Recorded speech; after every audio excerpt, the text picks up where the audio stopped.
Good morning. The start today will be sedate at best. Asian markets are mostly up while the US and Europe stocks pared losses overnight. Reports point to some progress in talks to save Greece from a default. Also, Fed Chief Bernanke has reiterated his readiness for more stimulus if need arises. One must remain on guard after a sharp and swift rally. The culprit for Tuesday's incipient session was the advanced GDP estimate for FY12.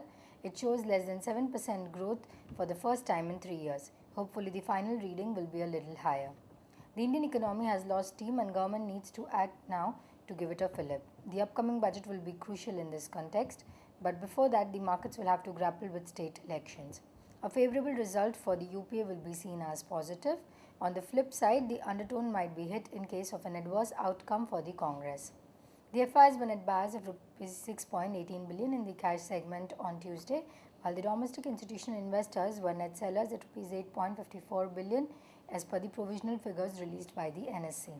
The FIs were net buyers of Rs 5.14 billion in the F&O segment on Tuesday, according to the provisional NSE data.